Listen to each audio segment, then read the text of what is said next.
She was an employee at a top-tier investment bank, but now she's become the target of an attack. They stormed in, ordering everyone to put their hands up and step away from their computer screens immediately. It's clear at a glance that these robbers came incredibly well prepared. After breaking in, their first move wasn't to kill or blow the vault, but to plug in a hard drive to breach the security system. Once the security system was disabled, they stormed a specific floor belonging to a high-level investment bank. This is where pension funds from various industries are managed and invested for profit. The employees here are the elite. Accustomed to being in positions of power, some even try to turn the tables in this situation. One intellectual-looking man points at a robber's gun, noting it lacks a silencer. He threatens that if they fire, the noise will alert the offices above and below. Once the police are called, they'll never make it out of the building. However, the robbers aren't intimidated. The leader doesn't shoot, but instead delivers a powerful punch straight to the man's face. The rest of the staff falls silent instantly, watching in terror as the man is beaten and dragged into the restroom, his fate unknown. Next, the entire staff is herded into a meeting room. The robbers demand the transaction processing team step forward to open the system. As a member of this team, Zara pats a new intern to reassure him on his first day, then sits down at a terminal with a colleague named Luke. They open the trading system and complete the wire transfer orders as demanded by the robbers. The next step requires approval from authorized management. Coincidentally, the leadership was having a Monday morning meeting and were all rounded up in the conference room. These robbers are highly professional. The transactions they're demanding total £4 billion, the bank's entire current book balance.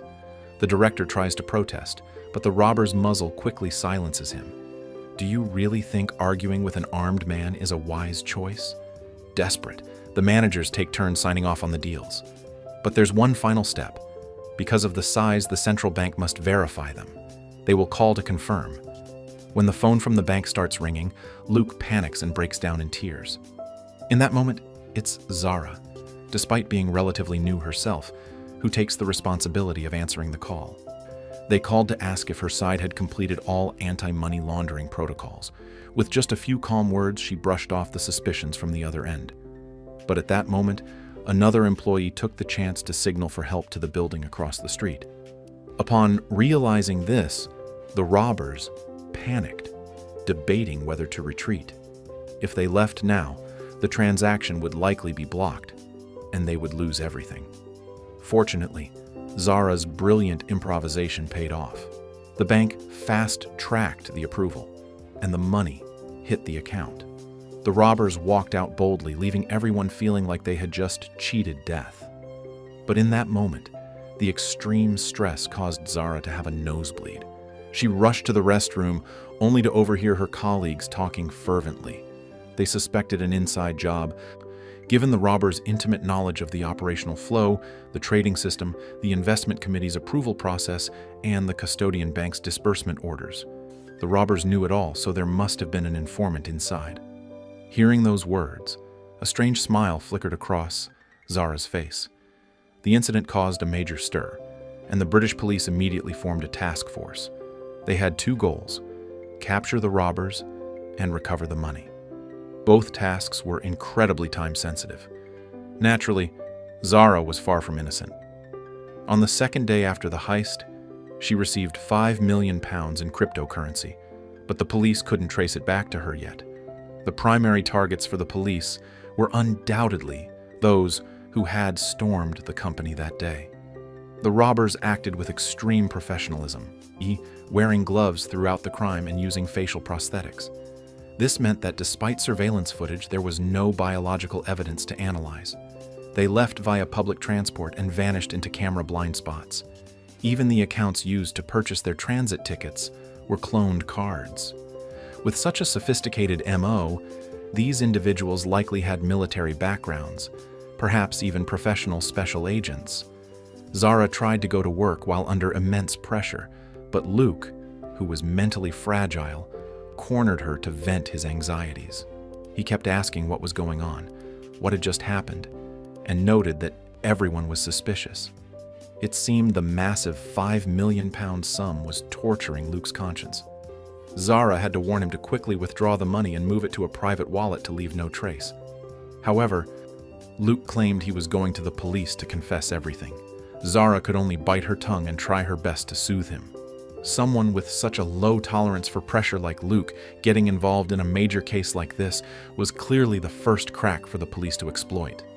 The police had already set their sights on Luke, suspecting an inside job. His obvious signs of extreme stress only further proved his involvement.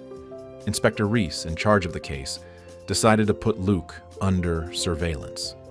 In contrast, despite being a woman, Zara's ability to handle pressure far surpassed Luke's.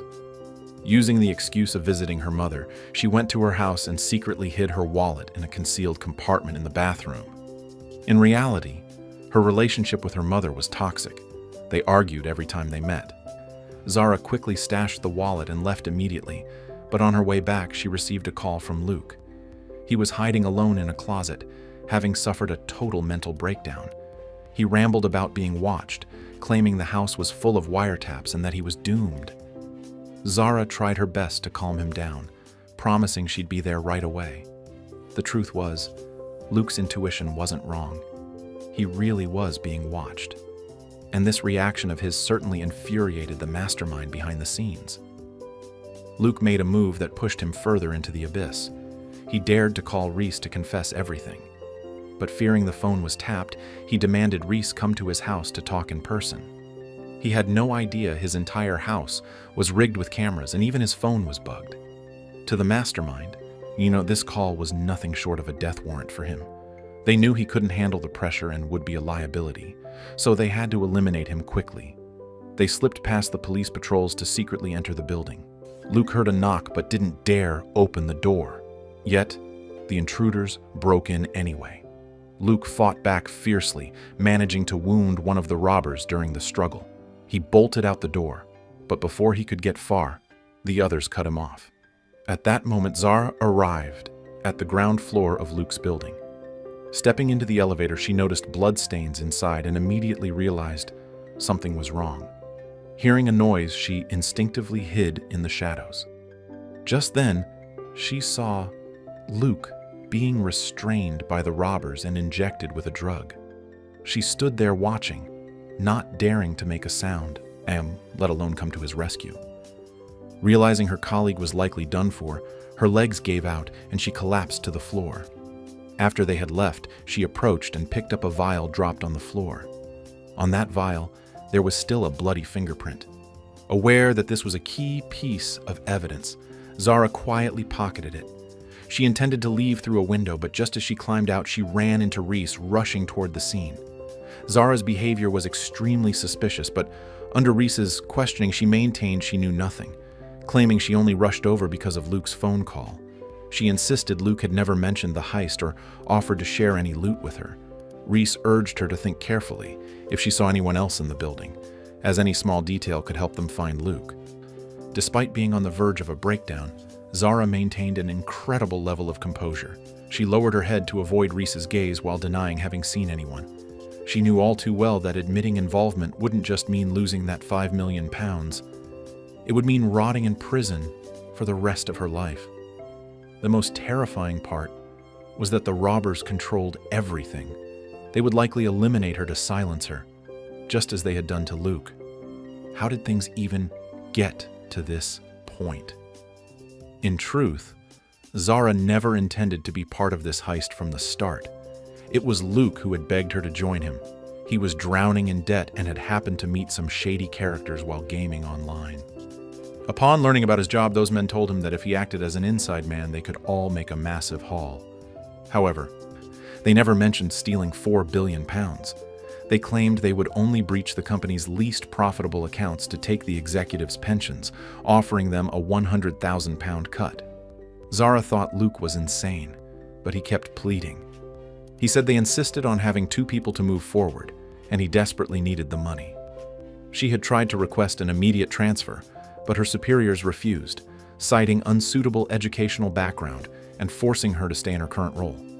In investment banking, there are two types of people: the back office staff who earn £40,000 a year doing the grunt work, and the financial wizards with £1 million salaries. Zara and Luke belonged to the first group. Countless fortunes passed through their hands every day, but not a single penny was theirs. All they got was a measly £40,000 salary. Unable to transfer, Zara finally decided to get her hands dirty with Luke. She was far more cautious than Luke, demanding an in-person meeting with the crew. They showed up as agreed without disguises, yet Zara didn't trust them for a second. After leaving the bar, she told a taxi driver to tail one of them. Discovering the black man's residence gave her a crucial bargaining chip. Meanwhile, Reese's task force was suddenly joined by Sam, an agent from MI6, who claimed to be there only for support. By now, Reese had focused his investigation on Zara and sent his trusted subordinates to interrogate her. Previously, Zara claimed she left immediately after seeing blood in the elevator. However, surveillance logs showed she had been inside the building for a full 10 minutes. Although the internal tapes were taken by the robbers, external cameras caught her acting extremely suspicious at the time. The fact that she entered the building with her hood pulled low was a major red flag. Under intense and sharp questioning, Zara began to falter, her story becoming incoherent. This only made Ellie more certain that something was wrong. After leaving Zara's house, Ellie wanted to file for a surveillance and investigation warrant. However, Sam flatly refused, arguing that Zara was surely just an insignificant pawn and that they should focus all their resources on finding the missing Luke.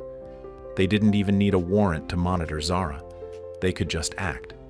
Ellie reported Sam's intentional cover-up of Zara back to Reese. Meanwhile, through technical forensic measures, Reese discovered that the £4 billion had been cycled back into the account of a British arms dealer. He began to suspect MI6's involvement in the case, which explained why Sniper's attitude toward the investigation was so vague and ambiguous. He went to confront the director, asking if he was under pressure from any particular side. They weren't just putting pressure on him, they were threatening him. Seeing that he could no longer keep it a secret, Sniper was forced to reveal the whole truth. He warned Reese to be careful, as this case could easily become a trap he couldn't escape. In particular, Reese himself wasn't exactly clean, as his mounting debts made him an easy target for blackmail and manipulation. As for Zara, she wanted to return the evidence she held to the robbers. She secretly went to the hideout of the black leader she had trailed to leave the vial. She did this only to show she had no intention of betraying them, but she didn't expect this move to infuriate them instead. Zara fled for her life back to her mother's house, planning to grab her wallet and leave the UK immediately. However, Mrs. Dunn had already discovered the wallet and hidden it. She even blackmailed her own daughter, demanding a cut. Math was never her strong suit, but in her view, a 20% storage fee seemed perfectly reasonable. Zara was completely helpless. She knew her life was in danger if she didn't leave England, yet her mother didn't care about her safety, only the money. Zara had been disappointed by her mother many times, but this time she felt a chill to her very soul. She was forced back to her own home, and only to find someone had broken in. As she stood there paralyzed by fear, Reese appeared and pulled her into his car. Even then, Zara remained in a state of shock. She couldn't understand how the robbers could boldly kidnap her in broad daylight. But Reese informed her they weren't robbers. They were MI6 agents. They planned to abduct and torture her for interrogation, after which she would simply vanish. While clearly illegal, they were MI6. The situation is currently critical, as Zara is being targeted not only by the police, but also by MI6, an infinitely more formidable opponent. Reese begins to suspect that the robbers might have ties to MI6. His position as a police officer has become delicate, or rather, dangerous. To crack the case, he absolutely needs Zara's help. He proposes a partnership. She becomes his informant, and confesses her role and provides clues to take them down. Perhaps they could be on the same team now and must help each other. Zara has no desire to go to prison, so she naturally refuses to be an informant and adamantly denies all charges. Reese takes a step back, offering to help her find a hotel for temporary safety. Sensing his sincerity, Zara begins to waver. Finally, outside the hotel, she hands over her most vital piece of evidence, a copy of the bloody fingerprint taken from the vial. Before returning the vial to the hideout, she had managed to lift the fingerprint from it. With Zara's life hanging by a thread, Reese repeatedly warns her to stay in crowded areas when she goes to work in the coming days. He tells her to use only cash and head straight back to the hotel after work, without lingering. It's the only way to ensure some level of safety. Furthermore, Reese suspects there is another mole within the investment bank where Zara works. To identify the mole, they only need to find out who proposed liquidating the investments into cash. That person is likely the mastermind. Zara thinks it over and realizes the key lies in the previous meeting minutes. To get them, she must use a manager's computer to access the internal archive. Luckily, there's a manager who constantly forgets passwords and keeps a master list. She could return to the company and find an opportunity to steal that list from the assistant. The next day, when Reese returns to headquarters, his superior is livid. The news has leaked. The story of the bank's missing £4 billion ending up in Toby's account has hit the front page of the Times. The problem is that Toby is highly influential and powerful, making him nearly untouchable. However, under the pressure of protocol and public outcry, they are forced to question him. As expected, when Reese, Sam, and Darren arrive to interrogate him, they are met with a barrage of insults. While Sam and Reese maintain their composure, Darren snaps back, which only invites even more severe humiliation. He shouts that he won't let some low-life accountant come into his space and give him orders. When they demand his account information, he flatly refuses. Unexpectedly, Darren, having been called trash, completely loses his cool. He began to flaunt his degrees and seniority to intimidate the opponent. He wasn't just a police economic crime investigator. He was also a chartered financial analyst, CFA, and a chartered alternative investment analyst, CAIA, as well as a financial risk manager, FRM. Fewer than 100 people in the world hold all three prestigious certifications. He had worked at investment banks managing assets worth up to £25 billion. Even his child attended the same school as Toby's, but his child was clearly superior, having earned admission through pure merit. These words were clearly meant to prove how elite Darren was, and that he was actually on the same level as Toby. He refused to be insulted further, but these words only infuriated Toby more, who promptly kicked all three of them out. Toby's secretary caught up with them with documents, saying they would provide the account information needed. Furthermore, Toby was not the beneficiary in this matter, because 10 minutes after the money hit his account, it was immediately transferred out, vanishing along with £140 million of his own slush fund used for bribery. While having lunch, Zara was suddenly warned by a mysterious person that the man next to her was holding a syringe. Inside that syringe was a poison that could end her life within 10 minutes. It turned out the ones who tracked her down were Sam's people. With her life threatened, Zara had to follow orders and step into a taxi waiting outside. A female MI6 official bluntly told her that while MI6 had no direct connection to the case, the reason they intervened and detained Zara was simple. The nature of the crime was too severe. That £4 billion represented the pensions of many industries. This heist directly caused a vast number of working-class people to lose their entire retirement savings. If left unhandled, it could even cause civil unrest.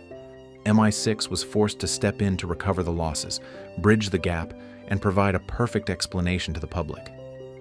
Currently, Zara seemed to be the one with the most information, so she could choose to cooperate with MI6. If she refused, they could eliminate her and fake a stroke. However, she could offer her a new identity, a new name, a new past, and an entirely new future. Zara had no reason to refuse, and the MI6 official warned her once more. Any information she provided must be strictly exclusive. Not a word to Reese. When Zara asked why, she learned that Reese wasn't clean either. He was a gambling addict drowning in debt. In short, His motives for approaching Zara were far from simple. Zara suddenly felt a pang of regret because, after their time together, she had developed feelings for Reese, but for now, her survival was paramount. Back at the company, she rushed her investigation. Finally, through internal records, she found a trail and began to suspect a manager. She confronted him directly, asking if he was the inside man. Under her questioning, Mello confessed to his crimes. He was the one who first made contact with the robbers, then lured Luke in, who in turn dragged Zara along. Zara threatened to report Mello to the police and MI6 as the mole unless he handed over a lead on the robbers. To protect himself, Mello revealed to Zara that he had been given an emergency contact number by the crew. They could potentially track them through it. However, the number was saved on a different phone back at his house. Zara demanded Mello take her there to retrieve it. But upon arriving at Mello's home, Zara was left speechless. Mello lived in an incredibly lavish neighborhood, owning a magnificent luxury villa. Zara couldn't wrap her head around why someone clearly filthy rich like him would bother being an inside man for a heist. Why risk participating in such a high-profile robbery? Mello bluntly admitted that while he didn't lack money, no one ever turns down more of it. His ultimate goal was financial freedom and retirement before age 35, and the price the robbers promised him was a staggering £20 million. Zara could only laugh through her tears of rage. She had done so much work, yet they only promised her £100,000 initially, and even upon completion, she only got $5 million. It was bad enough that the division of labor in the company was unfair, but did even armed robbery have this kind of exploitative pyramid scheme income structure? She questioned Mello on why they chose her. He casually replied that Zara was the most pathetic person in the office. She was always drinking, her face etched with misery, broke and stuck in a broken family. Even Luke knew from the start that the crew would use guns, yet he still tricked Zara into joining, setting her up as the designated scapegoat for the entire group. They didn't tell her because they knew for a fact she would never have agreed to it. In a fit of rage, Zara smashed one of Mello's precious vases to vent. She then took the phone to MI6 in exchange for a new identity that would allow her to flee the UK, but she still needed money to survive. So she returned to her mother's house. Only after agreeing to a 50-50 split of the £5 million did Dunn finally produce the wallet. Upon opening it, Zara was horrified to find the wallet damaged beyond repair, with the balance showing 0.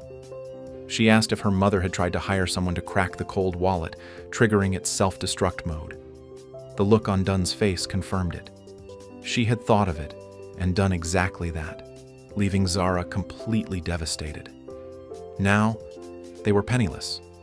She had endured so much suffering only to end up with absolutely nothing. Her mother was shoved to the ground, wailing hysterically, not because she felt guilty for failing her daughter, but because millions of pounds had just vanished into thin air.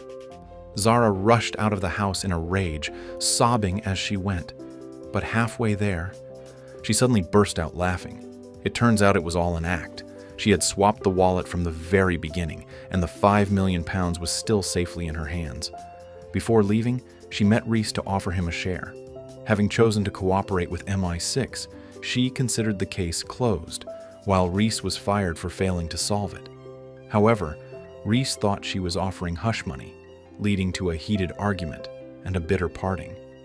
When Zara returned home to pack for the airport, she opened the door only to come face to face with the robbers. It appeared there was infighting within their ranks. London, unable to bear the weight for his arrest, had been lured by Luke into helping him escape. Luke shamelessly urged London to double back and rob Zara since she still held the $5 million. Seeing the two of them left Zara stunned. Under threat of death, she handed it over, yet she knew that even if she paid, they would likely eliminate her to silence the witness. To save her life, she suggested they go after Mello instead, as he was holding £20 million. Mello wasn't a good person anyway, so she prioritized her own survival and led them straight to his house. After they seized the wallet, Mello unexpectedly fought back with pepper spray. In the ensuing struggle, London drove a blade through Mello's chest.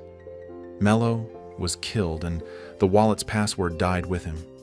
Without it, the device was nothing more than a piece of scrap metal. Without the password, keeping Zara alive became useless to them. In this life-or-death situation, Luke suddenly had a brainstorm to escape. He lied, claiming he and Mello were close enough to know where the password was hidden. His only condition was that they spare both his and Zara's lives. London agreed, and the three of them immediately headed to the company headquarters. However, the moment the password was in hand, London double-crossed them, aiming his dark muzzle at the two. In a desperate moment, the usually cowardly Luke risked everything to knock London down. He left the gun with Zara for protection and ran to the lobby with the wallet to call the police. Unexpectedly, Reese, who had just arrived, shot him down, mistaking him for a criminal. Reese had invited Darren to the office for further investigation, only to drop into a war zone. London regained consciousness and grappled with Zara. Despite having a gun, she didn't dare fire, and was pinned down just as Reese stormed in to save her. London went looking for Luke to reclaim the wallet, but instead ran into the other accomplices who had just arrived. Amidst the crossfire, Zara pulled Reese into hiding. Reese advised her not to get involved, as MI6 would never let her leave the UK with the money. But after a moment's thought, Zara decided to take the risk. She couldn't let herself endure all of this for nothing. Outside, London had single-handedly wiped out the rest of the crew and reclaimed the wallet. But through sheer resilience and a miraculous series of moves, Zara managed to take London down and seize the cold wallet. Unfortunately, MI6 swarmed the scene, and shortly after, Zara and Luke were forced to hand over the wallet in exchange for their freedom. Following the incident, Zara prepared to leave England, while Reese, jobless and drowning in debt, had to sell his house. On the day Zara returned to the office to pack her things, she ran into Reese. It turned out Reese had realized who the true mastermind was. The £4 billion had been unexpectedly transferred back to the investment bank's account, and the one behind it all was Darren. They finally knew it was Darren who had orchestrated everything. Reese realized that because the robbers always appeared at the perfect moment, there had to be a mole within the police force. He dug into Darren's files and found that he had declined 2 major cases just before this heist occurred, something an obsessive workaholic like him had never done before. The mastermind had stolen £4 billion but didn't keep it. Instead, he continuously funneled the money through the offshore tax haven accounts of the elite. This move exposed the dirty financial schemes of the upper class, causing a public outcry in the UK and forcing authorities to launch a full-scale task force investigation. Once the goal of exposure was achieved, the £4 billion was returned to its original place. This meant the mastermind's goal wasn't wealth, but an ideological purge against the shadow financial powers. Darren nonchalantly admitted to it and offered £10 million to bribe Reese. Reese wavered for a moment, but Zara decisively refused on his behalf and dragged him away. Reese collapsed in despair, saying he had lost his job and his home, and yet she had turned down £10 million for him. Zara calmly replied that taking that money would cost him his freedom, but Reese screamed back that he didn't need the freedom of a homeless man. Zara pulled out a cold wallet and said, "This is £20 million. It doesn't belong to the company. It's the fee Darren paid Mello." It turned out Zara knew MI6 would never let her leave with the £5 million wallet, so she surrendered it as a decoy, while secretly hiding Mello's £20 million wallet at her workspace. Later, a kind colleague assumed it was her property and packed it into her personal belongings box. Now, she had £20 million. If she split it with Reese, they would both have £10 million and their freedom.